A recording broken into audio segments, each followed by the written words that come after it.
Kementerian BUMN tetap ada. Tiba-tiba ada juga Danantara. Ini kan nggak overlapping apa? Kayak seperti Pak. Ya menurut saya overlapping. Terus terang aja. Saya sudah memperingatkan juga. Tidak hanya ini, tapi akhirnya dikasih feeling saya. Ini kan feeling saya. Itu transisi aja itu. Ya. Jadi nanti Kementerian politik itu kan begitu. Ya. Tapi kalau tidak ada lagi suntikan investasi, mangkrak dong di sana berarti. Apa boleh buat? Boleh buat. Tapi yang namanya cut loss sementara atau cut loss permanen ada lebih bagus daripada seperti ini. Harus objektif lah.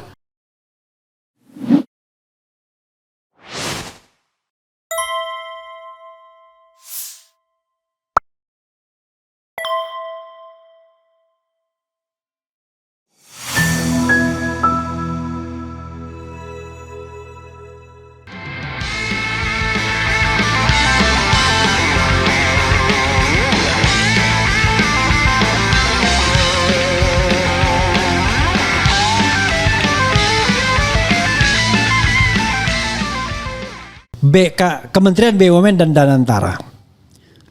Kementerian BUMN tetap ada, ya kan? Tiba-tiba ada juga Danantara. Ini kan nggak overlapping apa? Kayak seperti Pak. Ya menurut saya overlapping. Terus terang aja. Nah itu apa? Iya overlapping menurut saya. Iya. Menurut saya itu overlapping. Memperpanjang itu kan birokrasi, biaya dan lain sebagainya. Itu terus terang aja menurut saya itu kelihatannya di DPR aja tuh terakhir itu kayak apa? Nggak jelas. Saya sudah memperingatkan juga. Ini tidaknya ini, tapi akhirnya dikasih. Tapi feeling saya, ini kan feeling saya itu transisi aja itu. Ya. Jadi nanti politik itu kan begitu. Ya, kejadian. Karena peraturan terlalu banyak yang tadinya sudah diproduksi oleh Kementerian BUMN. Dan ini itu segala macam, ini juga belum begitu siap. Ya. Ini sekali lagi bukan saya pemerintahnya. Saya punya feeling ini Danantara juga belum siap. Ini udah terlalu kuat bener, udah produksinya bener. Jadi dibikin ini lu pegang saham di warna seri A 1%, yang 99% udah di sini Danantara. Ya saya kira nanti itu bisa akan ada transisi, insya Allah begitu. Artinya nanti Kementerian BUMN itu nggak akan ada lagi. Barangkali begitu. Karena fungsinya sudah diambil Danantara. Danantara itu bentuknya lembaga negara ya? Ya Danantara kan masih punya negara, ya lembaga negara. Enggak, maksud saya kan jalan yang kita ambil itu agak berbeda kan. Dulu kan idenya mengenai super holding kan, artinya perusahaan induk gitu. Tidak ada Kementerian BUMN tapi adanya super holding. Jadi semua BUMN menginduk ke sana. Tapi sekarang rupanya jalan yang diambil adalah ada holding investmentnya, ada holding operasionnya. Itu lembaga negara. Ya nanti kan ini investasi segala macam, terutama kan yang investasi ya. Investasi itu begini, investasi dari BUMN sekarang ini terus terang aja saya harus ngomong ini banyak yang tidak benar. Misalnya udah investasi gede. Udah jadi nih, tapi nggak ada listriknya. Investasi besar. Oh, ini transportasinya dari sini, bawanya barang kemana? Jalannya nggak jadi.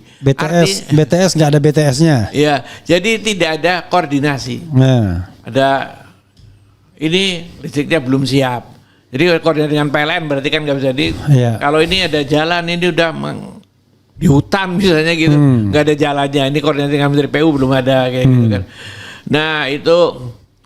Masalahnya jadi investasinya seperti, karena kan banyak juga investasi, jujur ngomong aja, yang selama 10 tahun ini yang mangkrak kan banyak juga. Pelabuhan nggak dipakai, ini nggak dipakai kan. Banyak. Udahlah pelabuhan, lapangan udara, lapangan udara, pelabuhan macam-macam gitu seperti itu. Koordinasi, studinya itu terlalu gegabah macam-macam. Nah mudah-mudahan itu jangan kejadian lagi, itu ceroboh bener. Nah dalam rangka pembenahan ini kita sudah melakukan ini, anggap aja itu semacam pengalaman tapi yang kurang berhasil. Tapi yang berhasil juga banyak terus aja ya. Ya mudah-mudahan ini nanti bisa diperbaiki lah pelan-pelan. Oke, sebelum saya ngomong tentang pasal 33. Lalu gimana rencana IKN itu? Jadi menurut Pak Fuad ya sebagai seorang ekonom ya, lebih baik pindah atau enggak? Kalau menurut undang-undang sekarang ini kan ada undang-undangnya, kita harus pindah undang-undang bisa diganti. Bicara itu. Jadi, tapi menurut saya itu tidak rasional. Untuk pindah? Iya, terus terang aja. Itu gimana mau pindah ke IKN? Studinya jelek, atau masih begini, wah dari kita udah tahu semuanya, udah banjir segala macam ini itu, kayak dipaksakan bener ya. Atau kedua, prioritasnya itu kan sekarang nggak ada. Orang lagi perlu macam-macam bener. Di sana ada sekarang ditunda juga nggak pengaruh ini. Tapi ini yang ini kan bisa ditunda ini. Yang kebutuhan yang sekarang dikejar oleh Pak Prabowo itu nggak bisa ditunda, nggak bisa dilaksanakan. Sementara itu tunda juga nggak apa-apa gitu loh. Ya kan? Itu artinya apa? Itu menunjukkan itu tidak urgent. Tapi kalau tidak ada lagi suntikan investasi, mangkrak dong di sana berarti. Ya. Apa boleh buat? Boleh buat. Tapi yang namanya cut loss sementara atau cut loss permanen ada lebih bagus daripada seperti ini. Itu harus objektif lah. Kereta api artinya, juga. Kereta api juga begitu. Jangan sampai kelebihan harus diatasi sekarang karena kayak gini. Ya kan kalau kata kereta api mungkin masih bisa dibantu diatasi kalau ada kereta api yang jangka panjang, yang jalur panjang gitu kan. Mungkin ini bisa lebih menguntungkan. Ini kereta cepat Jakarta Bandung ini. Iya, bisa lebih menguntungkan lagi, mungkin bisa ini. Tapi kalau ini belum kan juga repot juga ini kan. Seperti itu. Nah, ini kan identik juga dengan kayak IKN itu kan. IKN itu ya sudah sekarang ini nggak dilaksanakannya begitu, dilaksanakan itu ya dipelihara saja. Sekarang dipelihara juga, di OP ini juga supaya jangan rusak sama sekali. Tapi ini ada yang urgent sama sekali di sini, yang mati-matian perlu, gitu loh. Itu artinya betul-betul cut loss itu IKN. Nggak ada. Kalau dipelihara ongkos pemeliharaannya juga tinggi. Iya. Orang monorel di depan DPR itu aja nggak bisa dibongkar. Yang di belakang DPR sampai sekarang. Itu nggak dibongkar itu kan karena apalah alasannya itu. Katanya nggak tahu lah yang benar kayak yang mana gitu. Alasannya karena itu belum diaudit sama BPK dan ini ada itu. Artinya kan kalau misalnya itu IKN. Kan soal teknis aja itu. Itu teknis yang kecil aja nggak bisa bongkarnya. Apalagi IKN itu. Karena nggak ada yang ngurus. Nah, BPK kan kalau nggak ada yang ngurus ya dia diemin aja loh. Saya nggak salah apa kata BPK. Nggak ada yang ngurus dan nggak ada duitnya mungkin. Saya nggak ngurus kata BPK, saya nggak ngapain. Kenapa jadi saya yang disalahin kata BPK kan?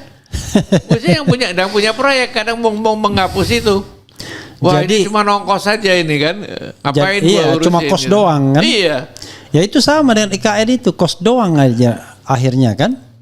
Iya makanya saya membayangkan swasta yang yang launching apa itu. Tapi banyak yang juga tidak bisa dilaksanakan memang ya.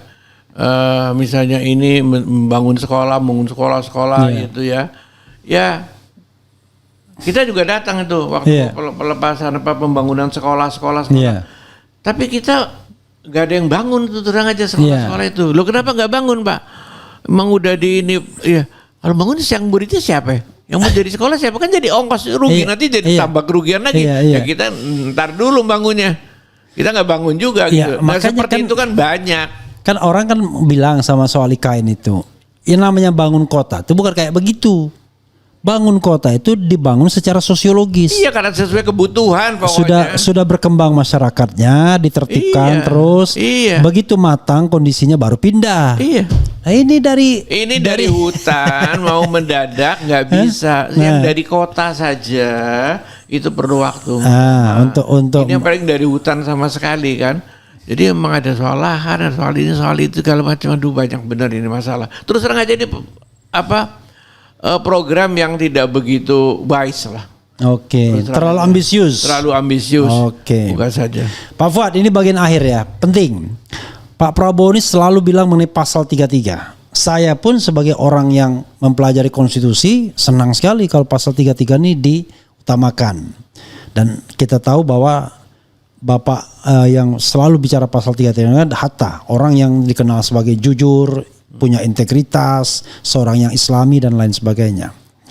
Tapi apa strategi dari pemerintahan Prabowo ini untuk menjalankan pasal 33? Saya kasihkan begini aja. Bumi, air dan kekayaan alam yang terkandung di dalamnya dikuasai oleh negara dan digunakan sebesar-besarnya untuk kemampuan rakyat. Kata orang Indonesia itu negara yang paling kaya di dunia. Semua ada. Ya kan? Kalau kita bicara mengenai sumber daya alam, SDA-nya.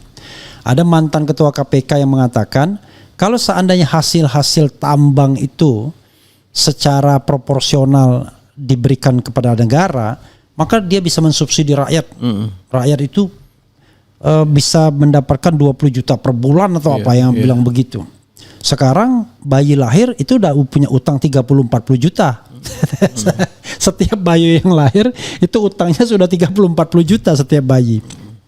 Nah, apa yang ingin ditekankan oleh Pak Fuad dan kemudian apa yang didengar dari Prabowo soal pasal 33 ini? Dengan satu contoh, misalnya begini. Kita bicara tentang bumi, air dan kekayaan alam yang terkandung di dalamnya dikuasai negara dan digunakan sebesar-besar untuk kemakmuran rakyat. Tapi kita tahu tambang nikel, tambang batu bara dan lain sebagainya, itu kan manfaat terbesar kan satu untuk penambangnya, swastanya, kedua ya investor asiknya. Silakan Mbak, dieksplorasi. Oh iyalah, apa ditambah main ID. Ya ini undang-undang dasar ya 45. Ini kan undang-undang yang ada dan mesti kita patuh, kita laksanakan sebagai warga negara. Itu kan? Nah. Dan ini saya ngingetin aja dulu zaman Bung Karno 5 Juli 59 itu pernah dekret. Dekret kembali ke Undang-Undang 45. 1 tahun setelah dekret di tahun 60 dibikin undang-undang untuk melaksanakan pasal 33. Undang-Undang nomor 44. Ya, nomor 44 PRP tahun 60 ya. Ini kata Bung Karno mulai laksanakan ini. Waktu itu yang dicecar oleh Bung Karno adalah baru migas. Minyak dan gas. Kemudian tahun 71 waktu zaman Orde Baru oleh Pak Harto, Undang-Undang nomor 44 ini istilahnya diangkat atau diperluas, diperbaiki. Ya, dengan Undang-Undang nomor 8 tahun 71 mengenai Pertamina, ingat kan? Undang-Undang 871 Pertamina itu. Itu masih soal migas juga sama kayak Bung Karno, Pak Harto itu. Laksanakan. Karena apa? Waktu itu hanya migas satu. Teknologinya memang masih susah, sangat spekulasi, itu kan kayak judi bener itu kan. Kalau nggak dapat lo rugi sekian ratus juta, siapa yang bisa nanggung? Pemerintah, sudah duitnya nggak ada, pemerintahnya juga nggak punya duitnya, nggak punya teknologinya gitu kan. Jadi dan ini masih seksi bener lah undang-undang ini, migas terasa betul. Jadi itu dulu yang diutamakan oleh. Tapi apakah yang ada di dalam bumi itu cuma migas saja? Kan tidak. Batu bara kan, nikel, tambang, segala macamnya sudah tahu itu sebagai mineral dan batu bara. Itu kan juga termasuk pasal 33. Pasal 33 tidak bicaranya migas kan semuanya itu. Nah, pada waktu itu Pak Harto juga mengerti itu, menyadari. Tapi pikirannya Pak Harto itu karena ya lingkungan menteri-menteri segala macam, tapi Pak Harto bilang gini, oke lah kalau begitu ini belum begitu urgent. Karena apa? Masih kita punyai semuanya, praktis masih kita yang punya lah. Timah praktis hanya pemerintah aja timah. Nggak ada dulu penambang ilegal. Ingat ya, tidak ada penambang ilegal itu dulu zamannya Orde Baru Pak Harto. Nggak ada masalah penambang ilegal. Ya batu bara masih Bukit Asam waktu itu kan. Ada swasta sedikit. Sini dikit-dikit gitu. Kata Pak Harto itu nanti bisa digambungin gampang lah itu. Kita masih kuat. Batu bara jong timahnya segala macam masih kita kan. Semuanya gitu loh. Nah, jadi waktu itu banyak yang kurang mendukung kecuali yang Pertamina aja, terus terang aja. Ya maaf ngomong, menteri-menteri ekonomi juga masih begini-begini gitu kan, kadang dukung kadang enggak gitu kan, karena ada orderan dari Washington. Ya kan, apain itu segala macam pasal 33 segala macam itu kan gangguan terus dari Washington. Jadi yang ini nggak bisa terjadi lah. Tapi ya sudahlah, kita masih punya kita semua yang lain. Tapi migas tetap aja Pak Harto tetap masih punya kita, nanti kita perbaiki pada waktunya gitu. Nah dengan itulah, tapi kemudian kan reformasi apa yang terjadi? Tiba-tiba swasta mempunyai tambang yang luar biasa besarnya, ya kan? Lebih hebat dari negara. Dulu itu produksi dikuasai semua oleh negara, yang produksi banyak negara. Kelapa sawit juga masih negara yang ini. Sekarang ini kan sudah luar biasa, habis reformasi, ya kan? Swastanya udah menguasai lebih besar, ya kan? Jadi bukan cuma bank saja, yang bank katanya hanya bank negara gitu yang bisa besar ya. Bukan, ininya juga semuanya itu. tambang-tambang kalau dengan mining yang ilegal yang ini itu sekarang. Sehingga pemerintah ini kayak kebingungan sekarang. Ya gimana perbaiki yang rusaknya kok betul-betul seperti ya itu yang namanya apa? Terus struktur masif apa sistematis TSM ya itu sekarang ini dalam bidang pertambangan itu. Orang menjadi kaya dan sekarang kayaknya bisa Bapak perundingan harus sama saya juga gitu kan, rasanya harus dengan saya setuju apa enggak segala macam. Itu kan zalim, itu undang-undang kok, undang-undang dasar. Undang-undang dasar bukan hanya undang-undang. Saja gitu. Nah, tapi kalau sudah begini mau apa? Ya kan? Makanya harus dipikirkan juga baik-baik. Anda juga harus pikirkan.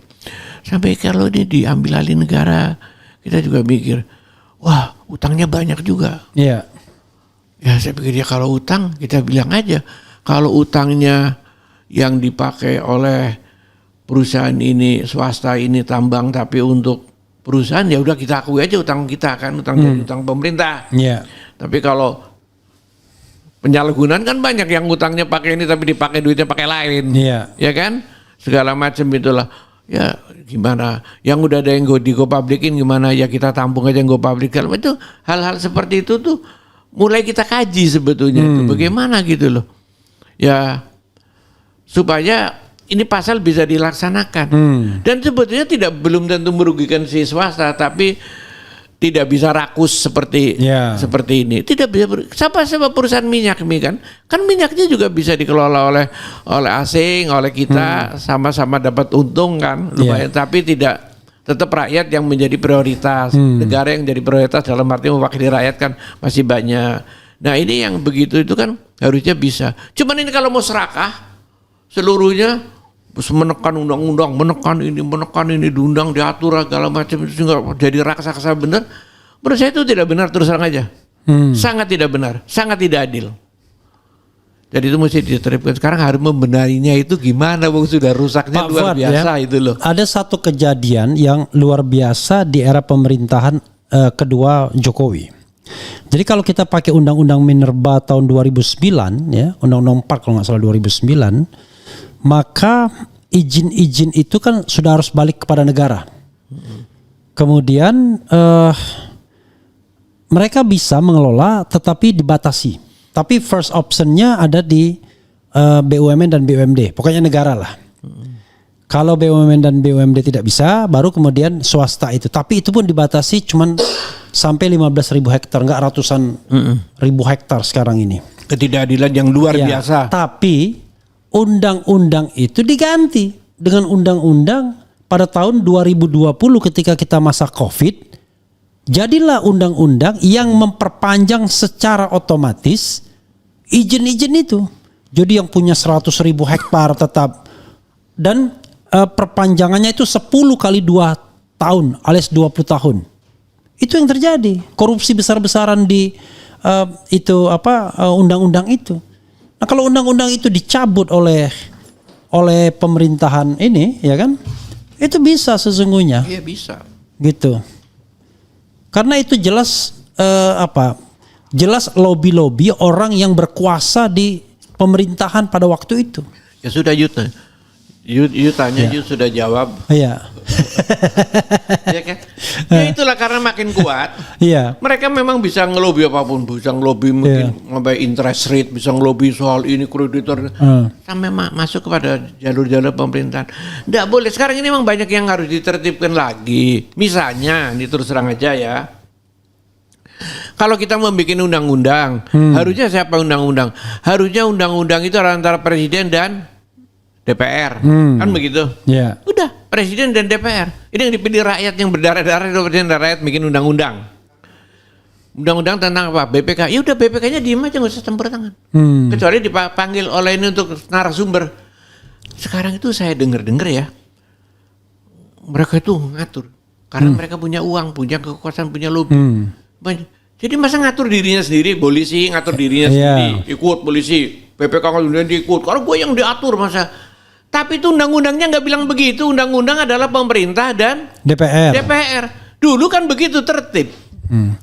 Ya tapi, seperti itu dan banyak hal-hal seperti itu. Tapi masalahnya sekarang kalau kita lihat tokoh-tokoh politik ya di partai politik, pesohor-pesohornya itu kan pemain tambang semua.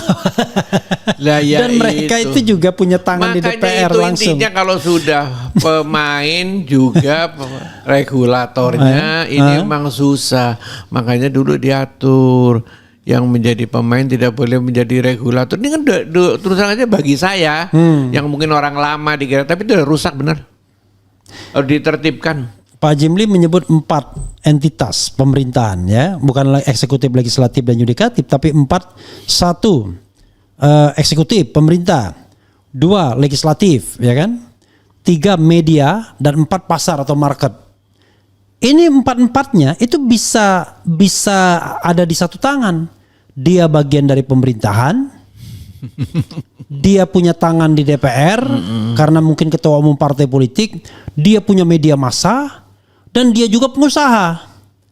Sehingga ya tentu saja ketika dia membuat undang-undang, itulah yang kemudian dicapai. Maka kemudian itulah pemerintahan yang sifatnya oligarkis kan. Nah, pertanyaan saya adalah, menurut Pak Fuad, Prabowo serius nggak mau membenahi? Sangat serius. Menurut saya itu sangat serius. Cuman memang kalau keadaannya sudah begini kan harus ya lebih bijak, lebih pelan, lebih apa sampai mencapai satu titik perbaikan. Terus terang aja lah. Kalau memang keadaannya sudah berat ini, ya perbaikannya kan juga berat. Ya. Gitu kan.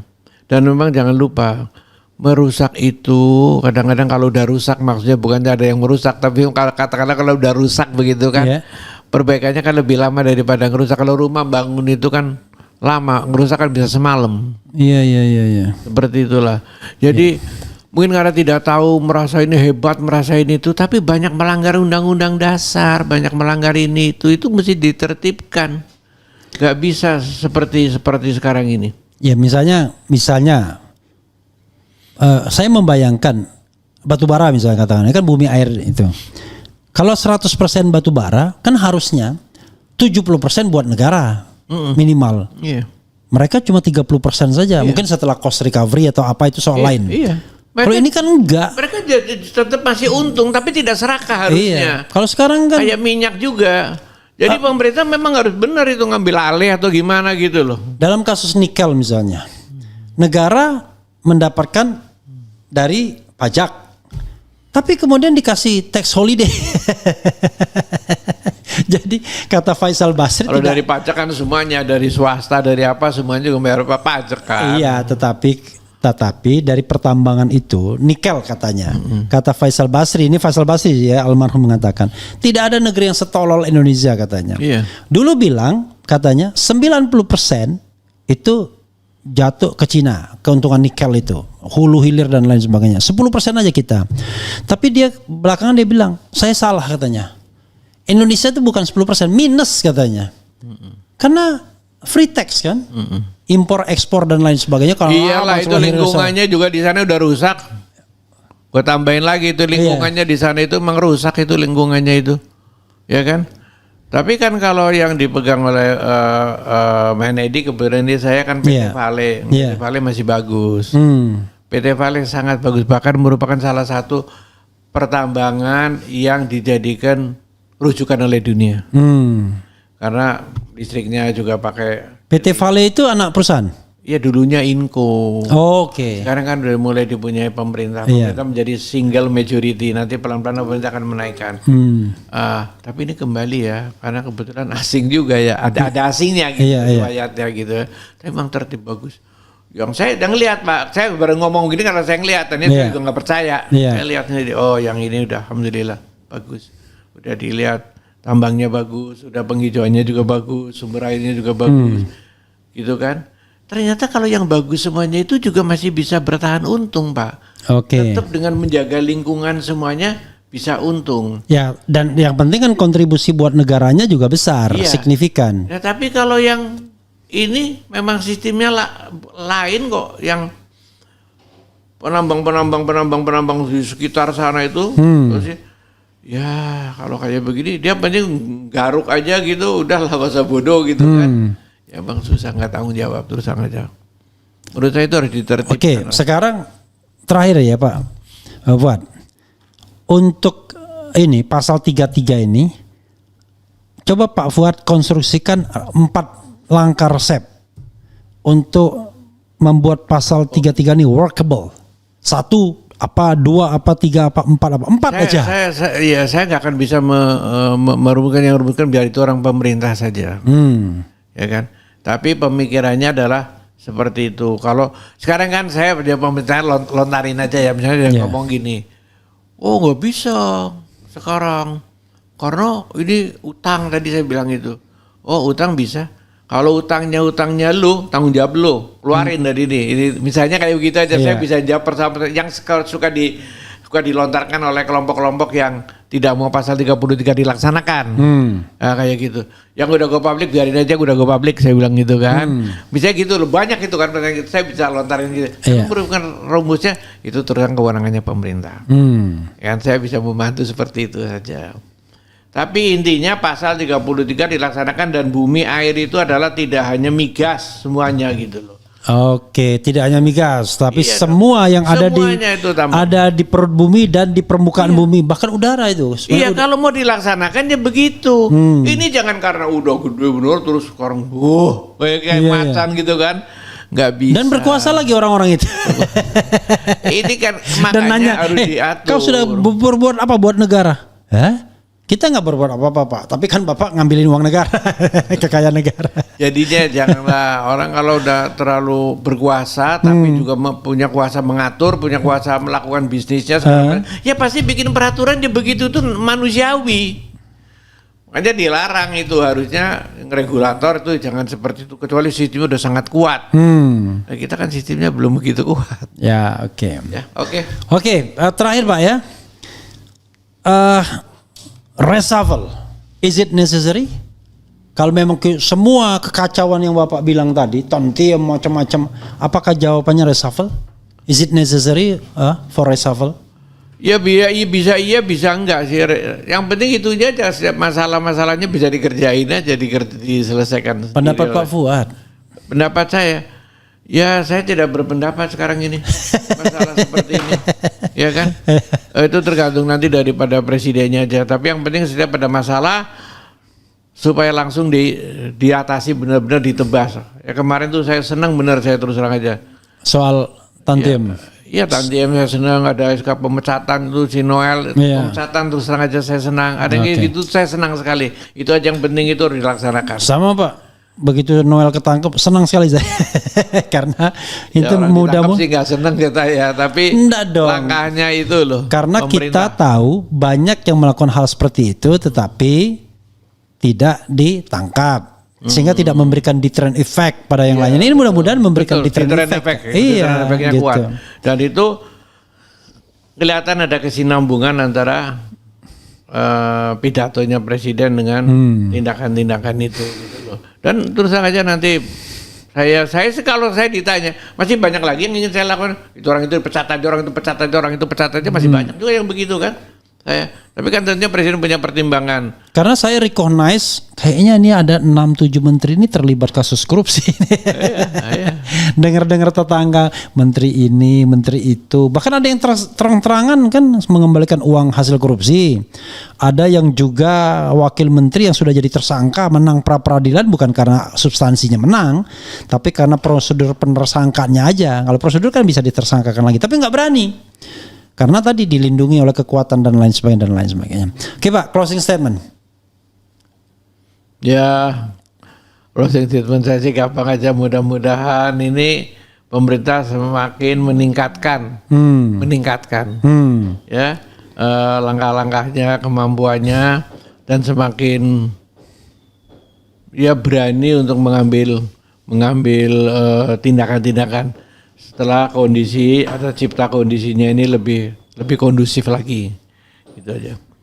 Oke, saudara sekalian ya, saya senang sekali bicara dengan Pak Fuad karena kita butuh government side juga ya kan, jangan opposition side terus. Tetapi kan bedanya satu aja, sama-sama cinta negara, cuman satu pendekatan yang pesimistik, dua pendekatan yang optimistik, atau satu pendekatan ala oposisi, satu pendekatan ala bagian dari pemerintah. Tapi kan sama tujuannya. Nah, nanti kita akan saksikan apakah pemerintahan Prabowo memang bisa membawa kesejahteraan bagi rakyat Indonesia atau tidak. Wassalamualaikum warahmatullahi wabarakatuh. Waalaikumsalam warahmatullahi wabarakatuh.